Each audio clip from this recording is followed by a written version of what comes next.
Hi guys, welcome back to my channel. It's Tally Sam here. If you're a new subscriber, welcome. If you're a returning subscriber, hello. So today we're going to be talking about things they don't tell you about Korea. So I'm going to tell you 5 things they don't tell you about coming to Korea. So I have been in Korea now for 2 years and I have experienced a lot and seen a lot. So I would like to share these experiences with you. Okay, let's delve into it. So, number 1 is the Korean surprise. It's not a surprise, happy surprise, it's a surprise. So, the Korean surprise is basically when something happens last minute or something happens and they don't tell you about it. So, this especially will happen at school when in your workplace. So for example, your co-teacher might not tell you that, oh, you don't have a class today, or maybe they won't tell you that class is cancelled or anything. So when you go into school, don't go it always go in with like an open mind, because things can change, your schedule can change, and also this also could affect your classes and affect your lessons. So for example, if your students have exams, like I teach in a middle school and my students have midterm exams and final term exams. So if many classes are cancelled, this can affect my lessons, and then this could affect the lessons that I need to teach the students before the exams. So if your co-teacher doesn't tell you things in advance, or is not very good in telling you that you don't have a lesson or your lesson's cancelled, I would recommend in asking them, okay, do I have a lesson today, or are the lessons cancelled? Like I do that with one of my co-teachers sometimes. So because co-teachers too are busy people, they are looking after you and helping you, but they also have a lot of responsibilities that they have to do and things they have to take care of, especially if they're homeroom teachers. They have to look after a whole homeroom and everything. So you're not always the priority. So give them a little slack sometimes, because they might forget to tell you, or if the co-teacher doesn't tell you at all, then well, it's best to ask, just in case. So that can happen. Also, for example, another Korean surprise is, well, this one you would know the longer you stay, but even the timetable. So for example, the schedule, like your timetable for your classes, you find out about your timetable on the first day of school. So before you start school, like before you even before the vacation and everything, you won't know your timetable, but on this day, the first day, that's when you know your timetable. All the teachers will know their timetable then. So even that, it's quite last minute in the things they do things here. So coming to Korea, know that things are done last minute in Korea sometimes. So just go with an open mind and go with I'll just go with the flow because if you let it get to you, you get too stressed. So yeah, sometimes things can happen, and that's the Korean surprise. Okay, number 2 is feeling lonely. We see the videos where people are like skipping on the streets or there's so much to do, going to lovely places in Korea, the cafes, all that beautiful things, but we never see the real life where sometimes you feel lonely, you feel homesick. And I felt this a lot, especially last year, and even the start of this year I felt more homesick because you're in a new country. It's lovely. It's nice to experience new things. I think the first year was kind of like that. It's a bliss. It's like the first year was like literally, I feel like I didn't have any really down days. I was just like euphoric, like happy, and oh my gosh, I'm in a new country. The second year was a bit more reality, like kind of like, oh, I guess, I've done this, I've done that, and it's a bit more, I kind of had more down days, and kind of my mood is a bit woo. So yeah, you can feel lonely at times, because especially at school, for example, because if you're working with EPIC, you're the only foreigner in the whole school. So sometimes you might not have anyone to talk to. Your co-teachers might be busy. So it really depends on the situation. So at times you might feel lonely. You might feel just, yeah. So, and also maybe even though you might have friends, you might have foreign friends, you can still feel lonely in the country. So feeling lonely is something that is natural. As an expat, it's natural. Even as a person, even if you have friends and all those things, you can still feel lonely. So it's okay to feel lonely, and it's good to, when I feel lonely, I sometimes watch many YouTube videos of other people experiencing Korea, and that kind of helps me sometimes. And I'm like, oh, I'm not alone. So I would recommend you doing that as well. Okay, number 3 is don't expect anything from your colleagues at school. This might sound a bit down, but when I mean don't expect anything, I mean that come in with an open canvas. Don't come in thinking, okay, they should treat me like this, this, and this, and this, because every school is different. And in most cases, especially with EPIC, you will be teaching at 2 schools most cases. And just by looking at the 2 schools, you can already see the difference. You can see that, okay, this school does things this way, and this school does things this way. And it's a little bit different. You know, even the co-teachers, the way that they teach is different. So whenever, you know, even if you've been here for some time, your co-teachers can change.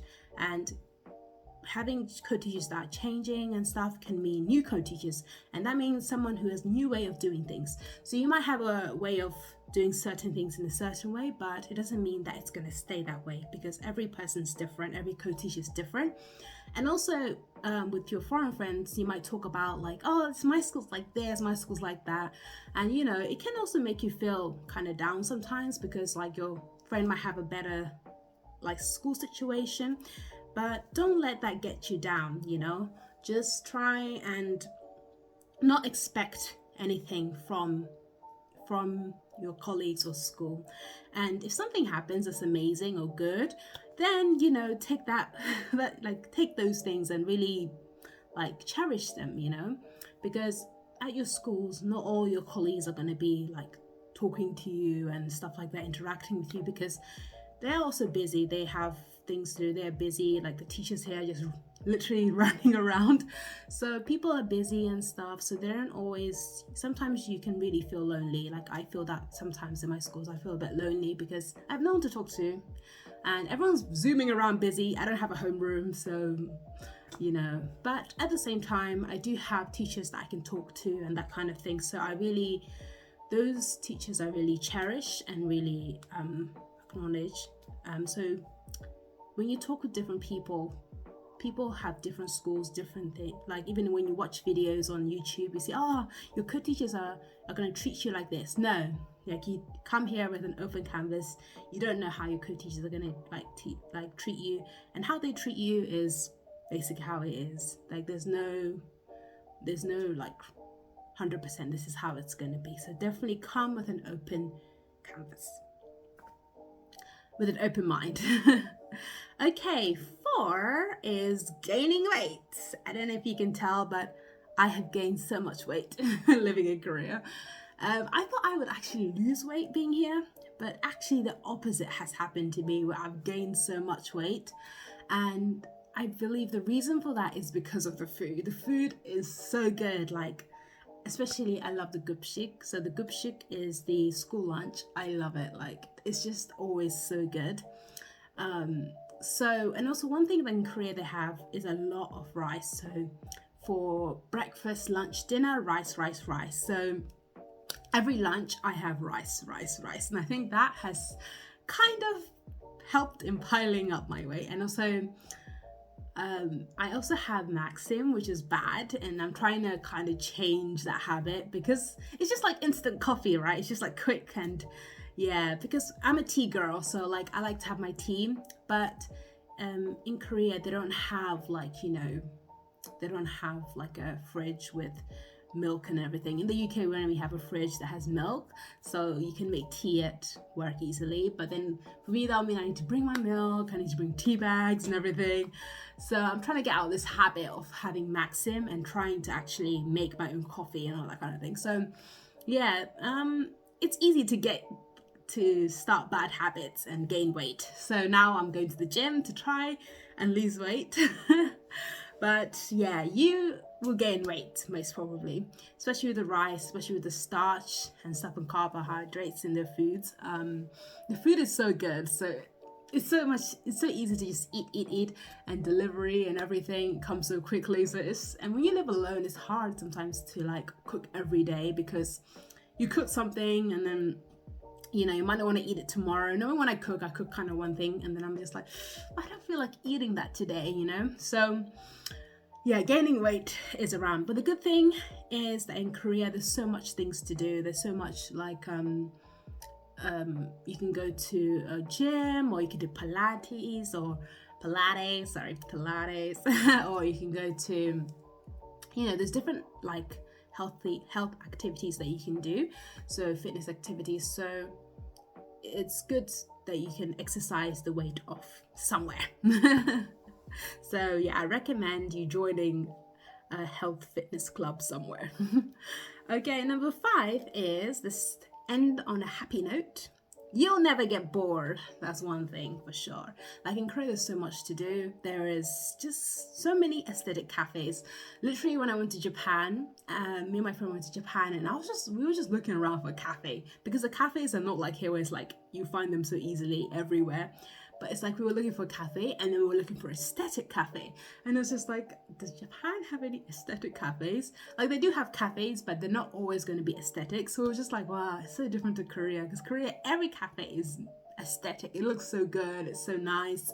So aesthetic cafes is definitely a thing. And it's really nice because all the cafes are different. So you can go to different cafes, and also they have board game cafes, which is a really cool thing. So you can play board games in the cafe and drink a drink. So you can go with like a group of 4, or even maybe 4, and then you can play a board game together, which is really cool. And also like the norebangs, the singing rooms. I've become a norebang holic, so I'm always going there and singing. I love like going to norebang. There's theme parks, and then there's also like smaller theme parks that like not the big ones with big roller coasters, but there's also like really themed ones that are a little bit smaller. And also Korea has so many mountains. Wherever you go, you're seeing mountain. So hiking trails, so many beautiful hiking trails, a good way for you to lose weight. And also beaches, like especially if you live in a beach city, or if you go to Jeju or Gangneung, then in Busan, there's many beaches as well that you can visit. So there's so many different things to see, to do. So you'll never be bored when you're here. That's a good thing as well. So I really hope this video was helpful, and I hope that these things will not discourage you from coming to Korea, but it will encourage you to come to Korea. Every country has its advantage, has its good things and bad things. So everything, when you come to Korea, come with an open mind, and you will have a good time for sure. I look forward to seeing you guys in the next videos, and for now, annyeong.